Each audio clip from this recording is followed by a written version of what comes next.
Artificial sweeteners in ultra-processed drinks were once promoted as a clever solution to rising sugar consumption and obesity, especially among younger generations who increasingly rely on flavored beverages instead of water. Yet mounting research suggests that these sugar substitutes may not be the harmless alternatives many assume. In fact, they may interfere with the body's ability to regulate appetite, disrupt communication between the gut and brain, and create metabolic confusion that ultimately increases hunger rather than reducing it. Young adults, whose metabolic and neurological systems are still maturing, may be particularly vulnerable to these effects, raising concerns about long-term consequences. The gut-brain axis plays a central role in understanding the risks. This communication network uses hormones, nerves, and microbiome signals to tell the brain when the body has consumed enough energy and when it needs more.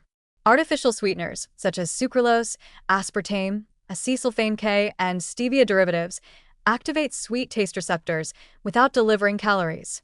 At first glance, this seems beneficial, but research indicates that when the brain repeatedly receives sweetness without the expected energy, it may begin to distrust internal hunger and fullness cues.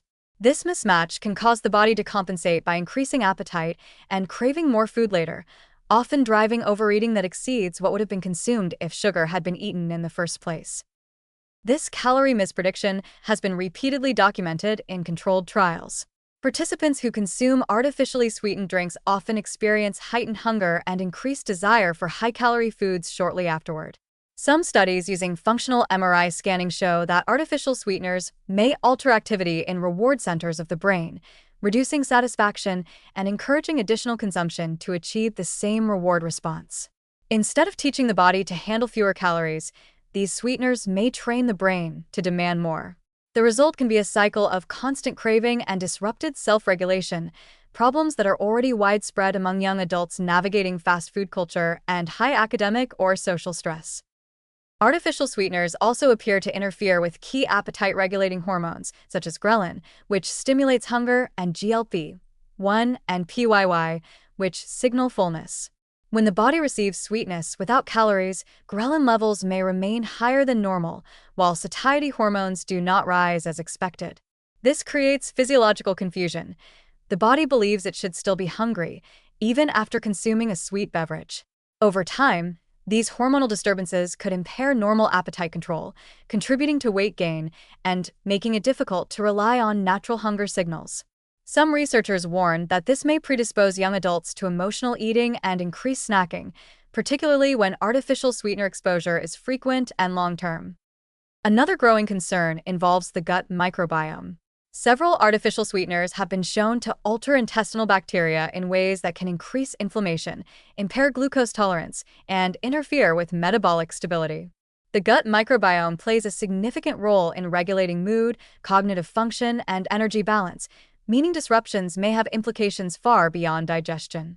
Young adults already experiencing high levels of anxiety, poor sleep, and unstable energy patterns could be unknowingly intensifying these problems simply by choosing diet sodas or zero-sugar sports drinks under the assumption they are healthier.